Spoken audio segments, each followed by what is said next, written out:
Okay. Another style of expedition is to go solo, and it is a very, very different experience. It certainly doesn't appeal to everybody, but it does have some advantages in the fact that you've got nobody to answer to but yourself. You can decide when you want to get off the water, how long a day you want to do. You will find that you have more of an interaction with the wildlife that you're coming across, and to a certain extent, if you're paddling an area where there is habitation, that the reaction of people to you in a solo and your reaction to them will be very, very different, because you'll have to interact because you'll be on your own. The disadvantages are obviously you have to think about the type of craft you take, because there's more likely to be damage to a boat that maybe it's a glass boat by dragging it up on your own. You've got all the logistics of actually having to deal with landings, and if anything goes wrong, you're going to be on your own to sort that out. So it tends to require somebody who's very happy in their own company, has a reasonable amount of confidence, a big confidence in their own abilities, and can be self-sufficient. I've done 2 solo trips, and I've enjoyed both of them for many different reasons, and I've also enjoyed going back to paddle in company. So it's something that you may want to experiment with before you go and commit yourself to a big long trip, but it does bring its own rewards. Yeah. So just look at the scaries here. This is a big trip, and you may well have done quite a bit of planning back at base, and that would have been the weather and what the tidal action's happening, and that's an important part of the day to do. However, you've got to be really flexible and be aware that when you come, that plan may have to be changed according to the environment you're in. Now, coastline shape changes local wind direction, and you might find out that the actual forecast hasn't come in yet, or they've over forecast it, or they've under forecasted it. So when you arrive for your last little bit, don't be blinkered with just that fixed plan in your mind. Look at the environment you're in and think about how that's going to affect you when you go out, because when you go out to an island like that, then obviously you've got to get back. So if you've got an increasing forecast, you really got to think about how that's going to affect the tide and your return journey. So think big picture, think future weather, think past weather, and be really flexible with your plans when you get to the venue you want to use. Yeah. Okay, so a top tip I think particularly works well on big trips and open crossing is on the hour you take a break, and it's a 5-minute break, and it's quite structured. And then on the second hour you take a 10-minute break, and on the third you take a 5-minute break.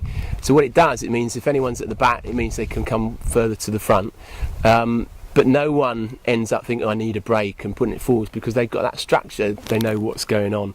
And I particularly think it works well on big trips.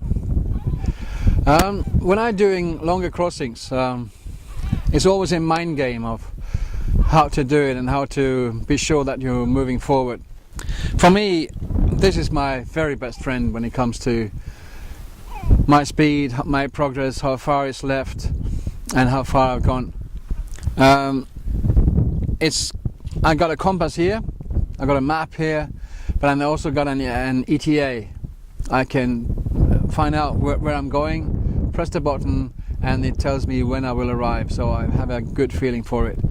I try to not push that ETA button too early. It's when I sort of get a bit worried, or not worried, but I'm not moving, then I press the button, and I know when I'm there, and I can have something to fight with. And also speed. I have the average speed for the whole trip, average speed since last time I stopped.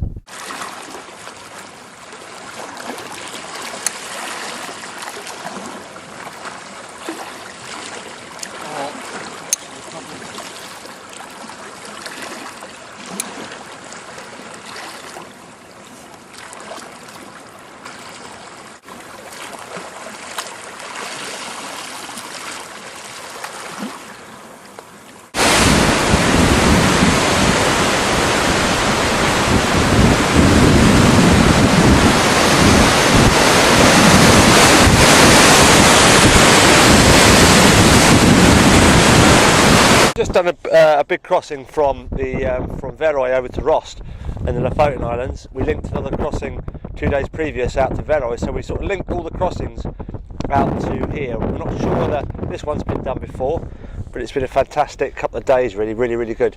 And just the whole thought about open crossing, about the psychology of it really, and making sure that you're prepared and your planning's good, because that will give you the confidence to go and do it.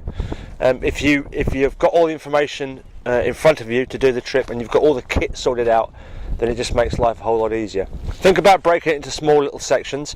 Don't think about a big picture, because you'll get pretty demoralised. The target never gets any closer, so just concentrate on little stages as you go, where you know you're going to have a break. And make sure that you sort of relieve yourself. If you want to go to the toilet, have a pee bottle in the boat. All those little things are psychologically good, make you feel more comfortable and getting into your rhythm. And again, eat regularly and make sure you drink regularly, so again you feel comfortable with it all. And the rest of it is just in your mind really. If you can concentrate on the target, think about the confidence in your navigation and the confidence in your abilities, and then you'll find that it's a fantastic and rewarding thing to do. Okay, we'll try one more, something slightly different.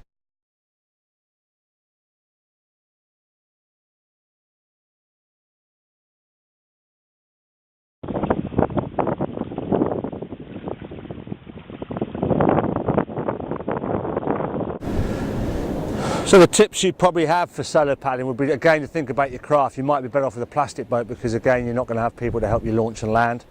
Yeah. In terms of the setup on your boat, you've got to be a bit more disciplined in the fact that you might clip your paddle to it, clip yourself to the boat, because you're not going to have the benefit of somebody else on the water. Yeah. Getting yourself thoroughly checked up medically, we've talked about that, but even more importantly so before you go on a solo trip, because again, if you're injured, you're going to be dealing with those sort of things on your own. And you might then decide that actually taking some form of more reliable communication might be a better option if you're out on a big ocean on your own, because again, you're going to be a very small target to find. Yeah. As far as the other logistics go, then obviously you're just going to take a smaller tent to deal with things, and you're going to not have to carry so much group gear. But they're probably most of the prime considerations, I think. That was a bit of waffle.